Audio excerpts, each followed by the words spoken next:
Today, we'll hang out with Adam Correa from LPL. Adam is a vice president of financial planning, and LPL covers close to 30,000 financial advisors. I'm looking forward to his insight on financial planning, what resources they bring to advisors every day, but also a conversation of, reinforcing this trend is here to stay. This is a wave that advisors are bringing financial planning conversations. We are no longer a business of selling investments and just selling insurance policies. Clients want a holistic approach. They don't want financial planning sprinkled on for free on top of your AUM fee or because you sold them a big insurance policy.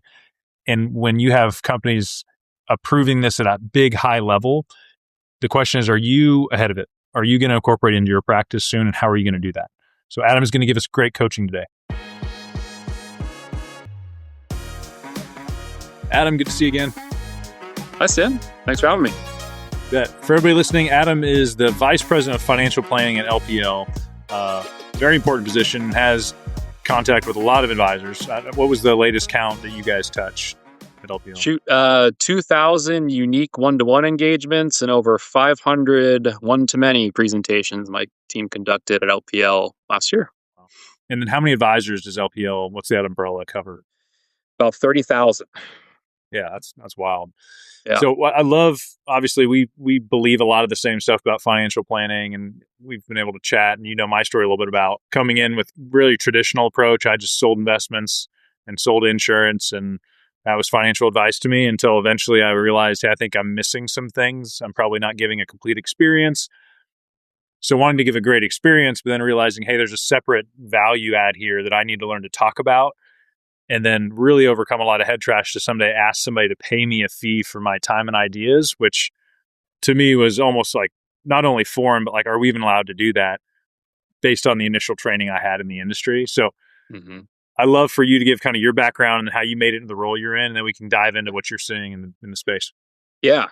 I'm excited to share and give some insights at the industry level of what we're seeing, some best practices, advisors being more proactive in the fee-for-service and advice space. But a way of introduction, so, Adam Correa, I live out of the San Diego region here. And, in terms of background, I actually started in this industry, I like to say the backdoor route. I wasn't a typical, eat what you kill and start, building a book of business, knocking on doors type of advisor. I started in the fintech space. And what was interesting about that is working for eMoney Advisor, a predominant financial planning software. I got to immerse myself in the industry very quickly as this tool is becoming a very predominantly used planning software in the industry. I got to work with many different types of advisors, from the wirehouses to the independents and anywhere in between, on cases. And, what I noticed in that line of work is there's a lot of different types of advisors and the way they do business. But at the end of the day, I think a lot of advisors do truly care for their clients. And when working in that tool and working on financial planning cases with advisors, it just adds an extreme amount of value outside of what you can provide just from the investment management and choosing and picking positions alone, which elevated my skill set and got to, really kind of understand the industry from that point of view, which led me to becoming an advisor myself. I built a book of business around the San Diego region for a handful of years, which is a really good experience. As until you're in the seat and working with clients, that's the best way you get experience. But I came to a revelation, throughout, my time as a producer, and I asked myself, do I want to, work with maybe only 100, 120 clients in my future career, or is there an opportunity for me to expand outwards and impact more clients by coaching and working with advisors on some things that I've learned and some skill sets that I've learned through, software adoption and project management techniques. And luckily, LPL is really expanding their financial planning resources and planning department at that time, around 2020, and transitioned over to really a full-time home office consultant role, with a sole purpose of helping and empowering advisors to do more planning for their ideal clients. So that's where I sit today, and I'm grateful enough to be leading a team of, we call ourselves financial planning coaches across the LPL ecosystem, to really engage with our 30,000 advisors essentially, in sharing with them these techniques that you mentioned, Sten, on you know getting past the head trash, creating a value proposition they're actually confident in, that's planning led, and actually backing that up with the client experience and a financial planning process and services that warrant and justify value, which leads to charging a fee for that. Yeah. When you went from eMoney to being an advisor, what was some of the biggest realizations you had from saying, I'm Hmm. interacting with people in the seat to like now I'm in the seat? What was some of the light bulb moments there? Yeah, I mean, at the end of the day, great advisors ask good questions and they're great communicators. That was the biggest thing that I had to learn very quickly to connect with clients very quickly, is understanding how the persona works and how they like to receive information, and ask really good questions. That's nothing you learn sitting in a desk job, behind the screen working in software, right? You can be the best planner there is and build out all of the crazy modeling and cash flow planning known to man, but if it doesn't relate to the client, you're at wit's end. So that was the biggest thing that I learned in the transition, which really kind of rounded out how I approach things and how I, share with advisors some of those experiences. Is really starting with understanding who's sitting in front of you, asking good questions, before you prescribing things, diagnose fully the situation.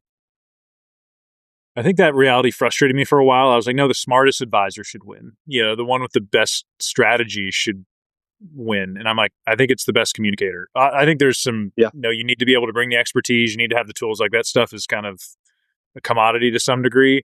But if you are the one that can inspire somebody and paint a picture for them, like comparing inaction to action, the upside of that, like because most of us avoid speaking, communication, public speaking until I finally was forced to like, no, I think that's the 10x play Yeah. is embracing that.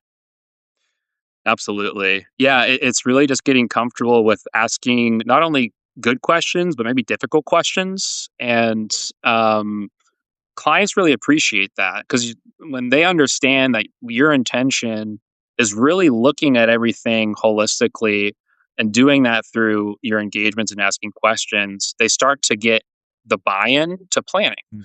and want to do more of that and work with you really as almost branded as a wealth coach, right? In engaging. So that's really the biggest thing that I saw with my transition, is just really rounding out that EQ side of the practice. And of course, the IQ is so important, and having a team and servicing to build the strategies and deliver on that is so important. But it's not relating to the client, and you don't have good and strong communication and relations with that client, it's ultimately worthless.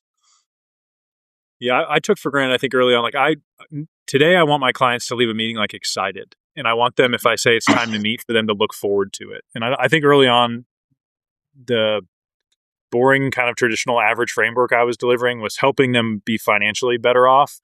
But I don't know if it was an exciting part of their life or their week, the meetings I was delivering, the way I was communicating. And so with the communication, how that kind of spun into the financial planning passion you have now, the drum you're beating every day. Yeah. Catch us up to speed on what you're seeing. I think there's some momentum. I feel like there's something in the air. I'm speaking around the country and I'm like, some advisors are getting it and open to it, but there's still, I feel like, this level of resistance to the change. So what are you Yeah. seeing?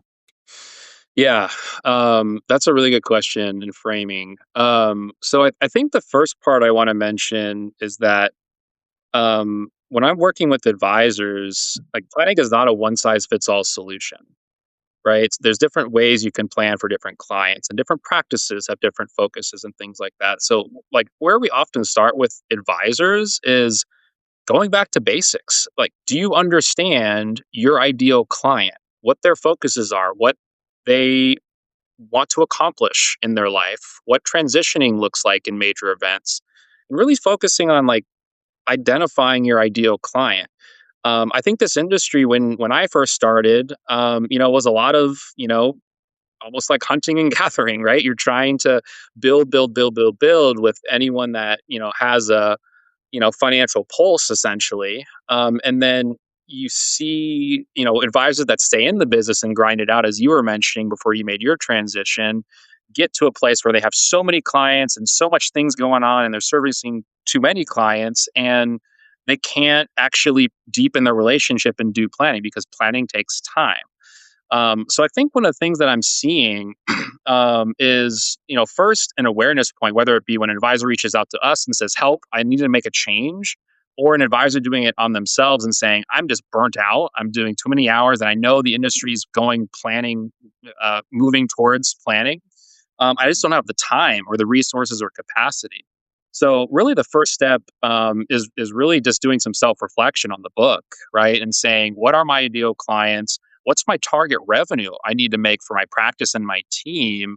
And is that enough in my current state of reoccurring revenue in my practice?"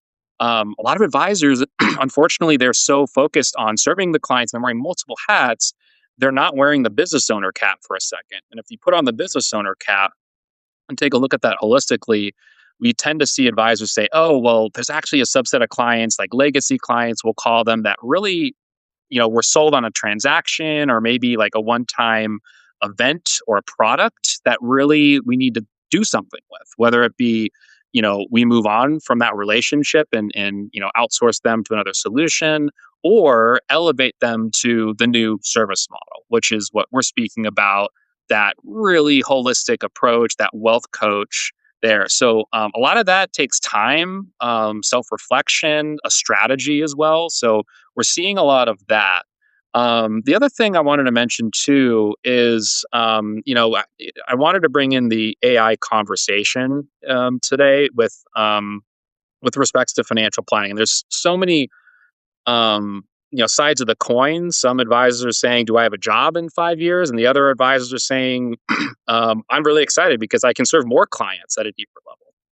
And I think, I don't know, maybe it falls somewhere in between. But if you're not embracing, at least understanding AI in this industry, you're definitely at a disadvantage. Luckily, a lot of the tools and things that LPL is investing in and other third party vendors in the industry are really leveraging various components of AI. So I always bring that up in conversation because what tends to happen is originally it's maybe a sticker shot for advisors to start to look into that, but then eventually it becomes almost like a side para planner to help really run the day to day, or maybe phrase a question or a response to a client very, very much faster than they would have. So I'm seeing a lot of that happen as well, which leads me into the final point is when you have this, ubiquitous access to financial information, right? Sure. And clients can look up, what stocks should I pick based off of the top performing, X holdings in the last 10 years. And they're getting that information, on demand and is quicker than ever. So if advisors are holding their value proposition cap on selecting and picking stocks, they're at a disadvantage. But where AI can't replace the advisor is asking good questions, right? Being that wealth coach. Have you thought about bringing other things to the relationship and engaging the client in a way that we're taking a lot of the mental load off the client and thinking about things forward thinking? And that's what AI, I don't think, can replace. So that requires a lot of skill set enhancements on the advisor's side, upskilling their behavioral finance approach, right? Making sure they have their EQ on the behavioral financial side really structured well enough to make sure that it's included in the value proposition. So if I were to summarize all that, it's, a self-reflection on the book of business, looking at profitability. Am I above the line with my ideal clients or below the line? And if not, what strategies am I doing to get clients either out or up on the business? Making sure too, I'm using the right technology to support, what planning offering I'm defining and engaging with, and potentially offering for a fee. Now that I have added capacity, and then third, rounding out that holistic advice space in the EQ side with more engagement and intention around behavioral finance techniques. Those are great points. As I heard you talk, I want to unpack each one of these. So the reflect one, in my experience, is I got into the business and I first sold insurance, and I was like, "Oh, financial planners we sell insurance." That's all I knew. And then I realized, oh no, there's advisors that sell investments. That sounds fun. And so I did that. And I was like, okay, there's Mhm. advisors now I know that sell insurance, and there's advisors that sell investments. I guess those are the only two ways to do it. And then I started growing my book of business, and I started running into more clients that didn't need to buy something from me today. Like they didn't have money to move today, but they also didn't need to buy insurance. And I felt inside of me like, am I doing it the best way? Like, am I forcing a square peg into a round hole trying to get somebody to buy a slightly better insurance policy that's maybe not the best use of their time versus the other goals they're sharing with me? But I did not have an offering to say, hey, I can still get paid. This can be a win-win if I just give you guidance, coaching, encouragement, and a framework and a playbook without selling you something. And so my first stage of reflecting on my book was, am I doing it the way it's always been done? Am I ready for what's probably coming, which is something usually different than it is today? And what's tough is like the way it's been done has worked pretty well. I don't know if a lot of advisors sense the urgency yet. The ones that are doing it see the upside and kind of have the vision of like, yeah, this is a better client experience. This is a more holistic deliverable. Because if you would have asked me, if I would have met you 7 years ago and you said, Sten, do you do financial planning? I would have said, of course I do. You, knowing what you know, would have looked at my business and my deliverable and be like, you don't. Like you talk about investments and insurance. Like that's not financial planning. And I bet I would have argued with you at that point because I didn't want to accept I was leaving quite a bit of stuff out. Some head trash I had was like, but Adam, I can't do all that stuff for free, or I just have to sprinkle it on the top as a free benefit on top of the AUM because I didn't have a process to deliver a full financial plan in all these different categories. And so I think there was a level of like intimidation of like, hey, Adam, I think you're right. My instinct is to argue with you because I don't want it to be true. But then the fear would come in of like, okay, but now what do I do? Like if I agree with you that there's a better way to go and give a better holistic experience that's not a sales approach, that's more of like a coaching advisory approach, I don't even know where to start. That feels like a big mountain. Yeah. I know now you do this for 30,000 advisors. Like how are you addressing that conversation? Is it mainly like a mental head trash hurdle to start, or is it more of like a process hurdle? Yeah, it's different with each practice and an advisor at the end of the day, right? I think where we focus our time and attention, our advisors really in that movable middle category, right? They're still wanting to grow in this business. So that's where we spend the most time is working with advisors that show motivation, show an investment in planning, but they just maybe don't lack, like you mentioned, the confidence to charge a fee and the structure in their client experience and process and technology to deliver on. That's a huge undertaking. If you've been, primarily product focused and investment transaction focused, you need to do some, take some time and reserve some time throughout your workday to really work on developing your craft and value proposition for that next endeavor. So again, kind of going back to like, who are you working with? Are you going deep enough with your ideal clients and make sure that you identify their persona and list out literally what you do? I think advisors do a really bad job at this, right? They're very reactive when it comes to addressing clients' questions. And the one thing I like to joke with my team, when you get a new client coming in, and if I'm that advisor that's new to planning and I'm stuck in the investment management kind of value proposition, and a client slides that investment account statement across the table and says, hey, I had a bad year. Can you help me with this? I almost want to say, if you respond to that, like almost like shock therapy, you need to shock yourself out of that and say, push that to the side. Tell me what's important about money to you.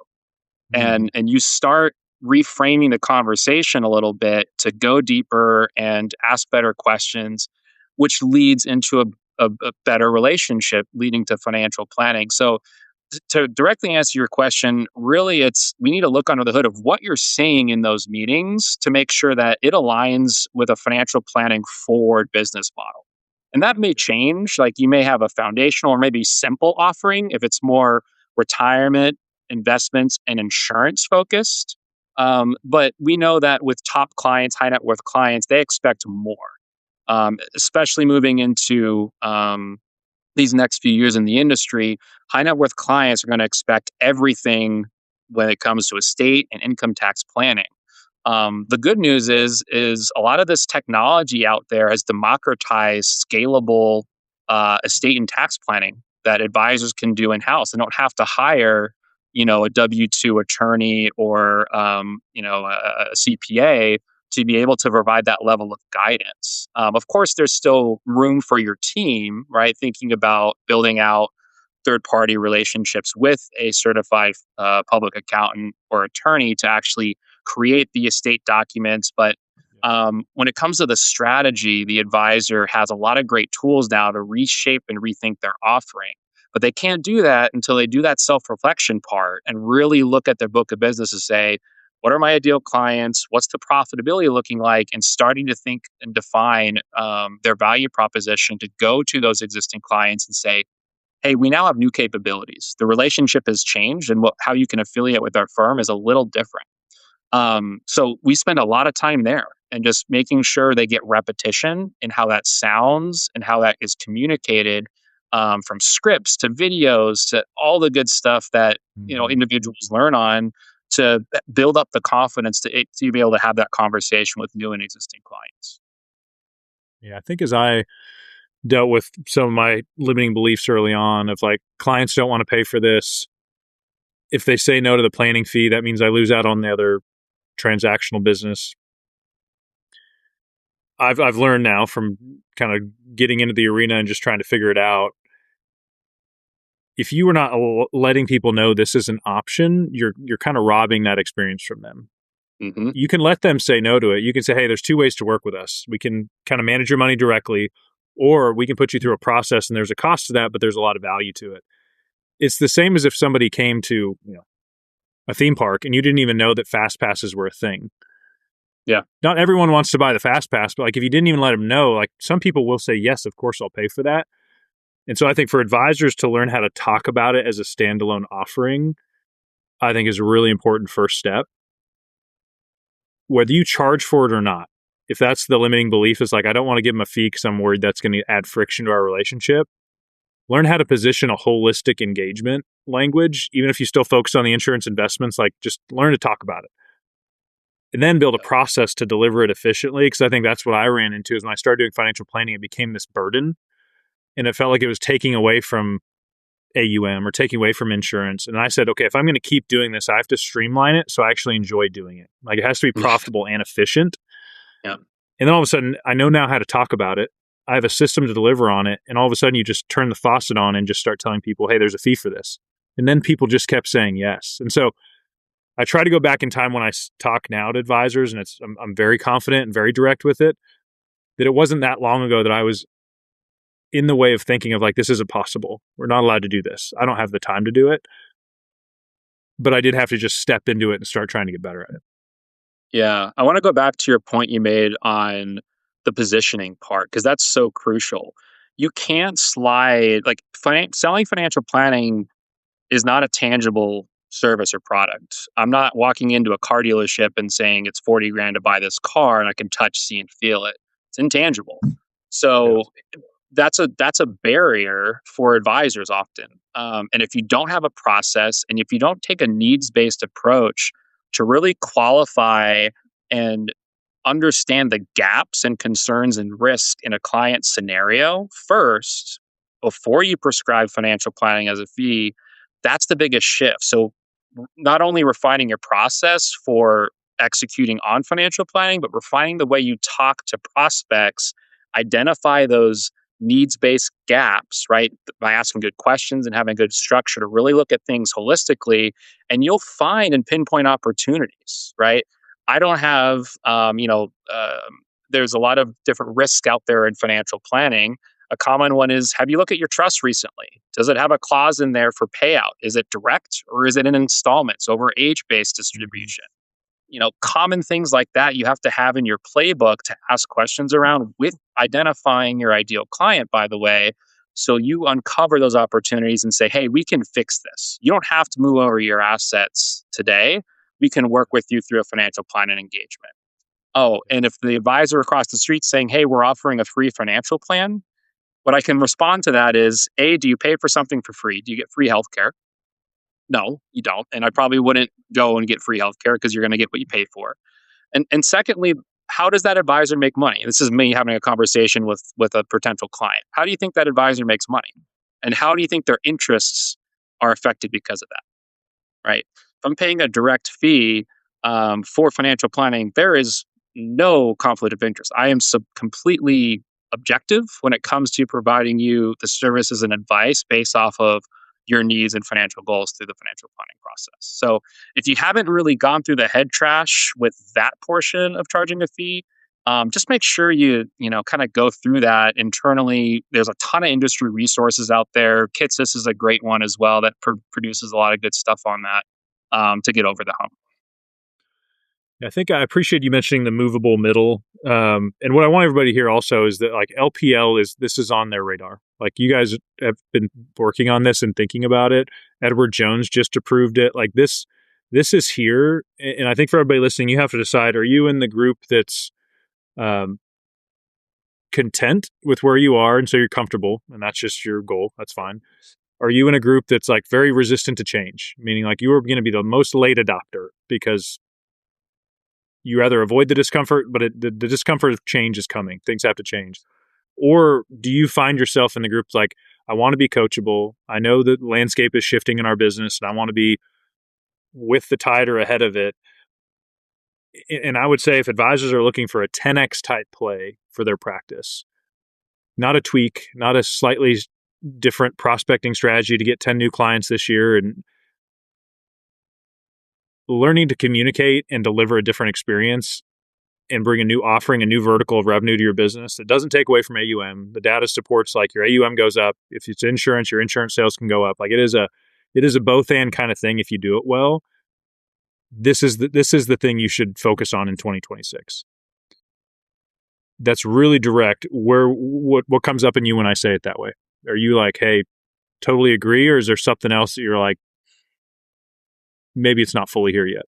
So sometimes we work anecdotally. I completely agree, but I try and push a little bit further. I want to look at the numbers. So when I actually took time to look at the numbers, you're not wrong in what your statement was around the advisors that are looking to almost 10x, their business. So when we took a look at our active financial planner population at LPL,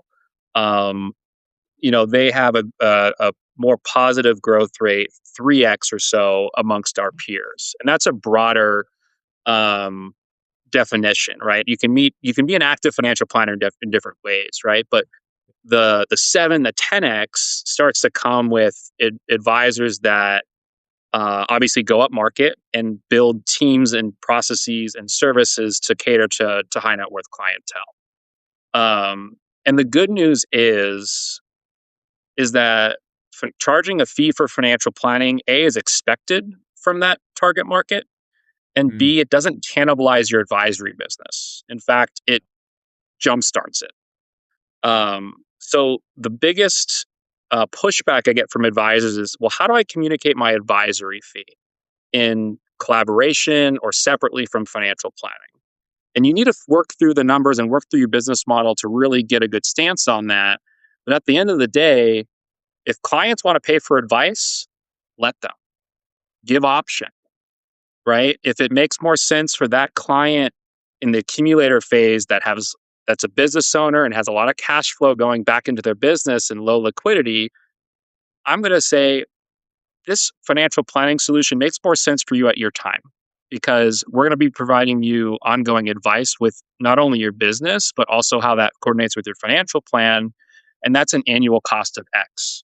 But when it makes sense for you to move over into the money management space, we have that conversation and we can move their support model and pricing model over to advisory. What you've done there is you've provided optionality and approachability for that client, because many other advisors that they've interviewed say, hey, our investment minimum is $2 million to start working with us. And then you have the client that's maybe sitting back in their seat a little bit closer to the chest versus an advisor that comes with optionality and intention. You start to see the guardrails come down a little bit and giving clients options in the way they want to work with you. Some of my biggest clients now came from consulting conversations, planning before, hey, move your money over to me tomorrow. And I laugh as I look back at when I started in the career, when I was like, hey, I'm Sten, you don't really know me. Will you transfer your life savings over to me? And let's just hope this thing works out. I was like, right. But now being like, hey, I'm not going to make you move anything or change anything tomorrow, but I want to put you through a process that'll take, 2, 3 months, 6 months, whatever the engagement length is, to show you what we're capable of. Are you open-minded to that? That's totally different than, hey, let's change all your insurance and move all your investment accounts tomorrow. Like, and that's a conversation when I coach advisors. Like, I want you having that one, because the good news is you'll get the assets in a week or month or 2 months. Like, let's slow it down just a little bit to start the relationship off on a way better foot. And that your reputation is no longer a salesperson. Hey, every time Sten calls, he wants me to just invest more money. The solution to all my financial problems is more insurance and another annuity. No, he just solves problems. And every time I meet with him, he makes me feel better about my plan. Like, I think most advisors would say that's the person I want to be, but there's some resistance to overcome to be that type of advisor. It's not the easiest. There's communication skills, there's being a good business owner, but all of us someday will look back and be like, I wish I would have done that.